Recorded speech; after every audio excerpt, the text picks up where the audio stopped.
நீங்கள் வாங்க பேசிக்கணும் அப்படின்னு ஒரே வார்த்தையில் வச்சுட்டாரு. அசோக் நகர்லாம் இருக்காங்க அவங்க ஆஃபீஸ். போனப்போ அவர் என்ன சொன்னாருன்னா, என்ன கதைகள்லாம் எழுதிருக்கீங்க, எந்த மாதிரி கதைகள் எழுதிருக்கீங்க அப்படின்னு. சமூகம் தான் சார், சமூகம் வந்து என்ன பாதிச்சது, அதனால நான் சமூகத்தை பற்றியே நான் நிறைய எழுதியிருக்கேன் சார். சரி, ஏதாவது உங்களுக்கு கதை சொல்லுங்க அப்படின்னா, நான் எழுதிட்டு போன ஒரு கதையை வந்து தனியாக வச்சுருந்தேன். ஏன்னா அதுக்கு வந்து 2 கிளைமேக்ஸ் எழுதிருந்தேன். கௌரவம் அப்படின்னு ஒரு கதை, அதுக்கு வந்து 2 கிளைமேக்ஸ் வச்சுருந்தேன். அப்படியே கொண்டு போய் கொடுத்தேன். அவர் படித்தார், ஒரு 10 நிமிஷம் படித்தார். படிச்சுட்டு இது 2வது கிளைமேக்ஸ் சொன்னார், இது 2வது கிளைமேக்ஸ் சார்.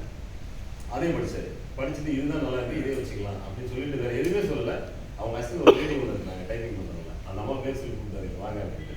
நான் பெரிய ஒரு 180 பக்க நோட்டு நினைக்கிறேன், அதை எடுத்து போயிருக்கேன். அதை அப்படியே வாங்கணும்னா இந்த மாதிரி எனக்கு டைப்பிங் பண்ணுமா, வேறு ஒன்றுமே சொல்ல, இந்த மாதிரி எனக்கு டைப்பிங் பண்ணுமா அப்படின்னு சொல்லிட்டு சொல்லுங்கள் சார் என்ன சொன்னேன்.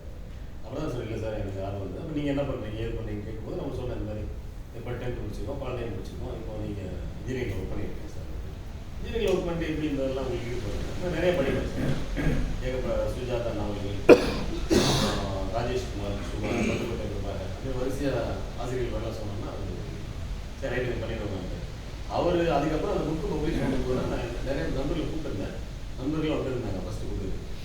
அப்போ வந்து அதை என்னோட 25 கதையை அவருக்கு படிக்க வேண்டிய சூழ்நிலை ஆகிடுச்சு. ஏன்னா அது பேசணும் இல்லையா, அதுக்கு அப்போ தான் படிச்சுட்டு சொன்னார், உங்களுக்கு நல்ல ரியலி ஸ்டஃப் இருக்குது, நீங்கள் தொடர்ந்து எழுது. ஆசைக்கு எல்லாரும் என்ன பண்ணுவாங்கன்னா, ஆசைக்கு ஒரு புக்கு போடுவாங்க.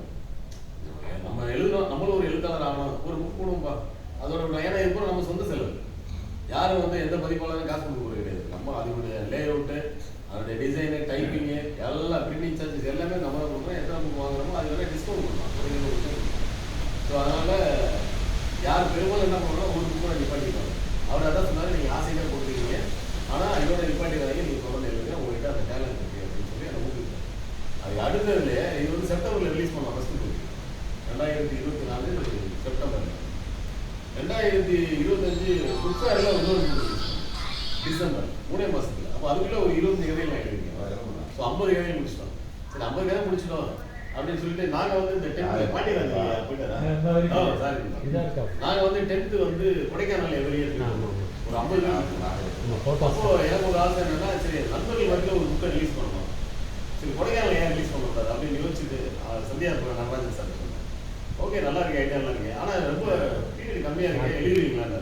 எழுதிடலாம் சார் அப்படின்ட்டு ஒரு 18 கதைகள் எழுதி 3வது புக்கு பொங்கும் காதல் பொருளாதாரது அப்படின்னு சொல்லி எழுதி அவரையும் அங்கே கூட்டு போய் நண்பர்கள் மத்தியில் இதே போல வச்சு ரிலீஸ் பண்ணோம் 3வது புக்கு. அப்புறம் தான் 68 வந்துருச்சு, என்னென்ன ஒரு 32 தானே, ஏன் 100 எழுதக்கூடாது அப்படின்னு ஒரு எண்ணம் வந்தது. செப்டம்பரில் ரிலீஸ் பண்ணால் அடுத்த செப்டம்பருக்குள்ளே 100 எழுதிடலாம். அப்போ அவர்கிட்ட சொன்னேன், கேட்டேன் நான் யாராவது ஒரு வருஷத்தில் 100 கதைகள் நம்ம எழுத்தாளர்கள் யாராவது மிக பிரபலமான எழுத்தாளர்கள் யாராவது எழுதிக்காங்களா சார் அப்படின்னு கேட்டேன். அவர் சொன்னார், எனக்கு தெரிஞ்ச வரைக்கும் யாரும் எழுதலை, இருந்தாலும் நான் கேட்குறேன், என்னோட சீனியர்லாம் இருக்காங்கல்ல அவங்கள கேட்டு சொல்கிறேன். கேட்டு சொன்னார், யாருமே எழுதலை அப்படின்னாங்க. சரி நம்ம எழுதுறோம் அப்படின்னு சொன்னோன்னா அவருக்கே ரொம்ப சந்தோஷம். அவங்க மாமனார் தான் அந்த இதை பார்த்துக்காரு. அவரே கேட்டார், ஏங்க நீங்கள் கதையெல்லாம் நீங்களா எழுதுறீங்களா இல்லை இந்த சாட் ஜிபிடியில் ஒரு டைப் பண்ணுறீங்களா கேட்டுட்டு அப்படின்னாரு. இல்லை சார் இது முழுக்க நானே எழுதுறது, இந்த எவிடன்ஸ் வந்து நோட் புக் தான். எனக்கு என்னென்னா இந்த டைப்பிங் பண்ணி அனுப்புறதுல ஜீவன் இருக்காது அப்படின்னு ஒரு நம்பிக்கை. நீங்கள் பேனா வச்சு எழுதும்போது நம்ம ஒன்று நினச்சி ஒன்று உட்காந்துருவோம், அதை நம்ம எரியாமல் இன்னும் சுயபிஸ்கேட்டாக நல்ல ஒரு அருமையான வார்த்தைகள்லாம் போட்டு அது கை இழுக்கிட்டே போகும். பேனால் எழுதுனா தான் அது ஒரு டைப்பிங் பண்ண வராது. நான் அதனால் எல்லாமே எழுதியே கொண்டு போய் கொடுப்பேன். டைப்பிங் சஜஷனாக நான் பேர் பண்ணிக்கிறேன் சார், நீங்கள் பண்ணுங்க அப்படின்னு சொல்லிடுவேன். ஸோ அந்த மாதிரி இப்போ 4வது புக்கு ரிலீஸ் பண்ணோம் வைகை வசந்தம் டிசம்பரில். ஆமாம் பண்ணிட்டோம். அப்புறம் அடுத்து ஷார்ட் பீரியடில் 100 கம்ப்ளீட் பண்ணணும் அப்படின்றதுக்காக இந்த 5வது புக்கு ரிலீஸ் பண்ணோம். அதுக்குள்ளே எழுதி கொடுத்துட்டோம். இது எங்கே உட்காந்து எழுதுறேன் அப்படின்னா, என்னோட கம்பெனி, நான் கம்பெனி வச்சுருக்கேன் ஆக்சுவலாக திருவள்ளூரில் ஒரு சின்ன சிக்கோல் ஒரு 15 சென்ட் தான், ரொம்ப பெருசாலாம் இல்லை, சின்ன ஷெட்டு சிக்கோ சென்ட் பார்த்துருக்கீங்க, கப்பலூர் அந்த இதெல்லாம் பார்த்துருக்கேன். அந்த மாதிரி ஒரு ஷெட்டு போனேன், ஓனர் அதில் வாங்கி வச்சுருக்காங்க. ஸோ அந்த என்ன பண்ணோன்னா காலையில் வந்து ஒரு ரவுண்ட் அடிச்சுட்டு ரொட்டீனாக ஒர்க்கு ஸ்டார்ட் பண்ணி விட்டு எனக்கு டைம் ஃப்ரீ இருக்கும். அப்போ நான் போய் வந்து என்னோட டேபிள் சேனலில் வந்து நான் எழுத ஆரம்பிப்பேன். அங்கே சவுண்டு கேட்டுக்கிட்டே இருக்கும். ஒரு சிலர் சொல்லுவாங்க, கொடைக்கானல் போனேன், குற்றாலம் போனேன், தென்காசி போகிறேன், அங்கே தான் உட்காந்து அமைதியான சூழ்நிலை வந்து எழுதுவேன் அப்படின்னு. எனக்கு அதெல்லாம் கிடையாது. எனக்கு அந்த சவுண்டு கேட்டுகிட்டே இருக்கணும். ஏன்னா அதுதான் நமக்கு சாப்பாடு போடுது. அது உழைச்சி சம்பாதிச்ச காசுலாம் நம்ம புக் போடுறோம். அந்த சவுண்டு கேட்கலன்னா எதிர்ச்சிருவேன், இரும்பு அடிக்கிறேன், நிப்பாட்டிட்டு என்னடா சவுண்டு கேட்கல, என்னடா ப்ராப்ளம்னு சொல்லி உள்ள சுத்தா இருந்தது. ஓடிட்டே இருந்துச்சுன்னா கவலைப்பட மாட்டேன், நான் மட்டும் உட்காந்து எழுதிட்டு இருக்கேன். 3 நாளில் ஒரே கதை எழுதிருக்கேன், ஒரே நாளில் கூட ஒரு கதை எழுதிருக்கேன், அப்படி 100 கதைகள் வந்து எழுதுறேன். இது வந்து 5வது புக்கு.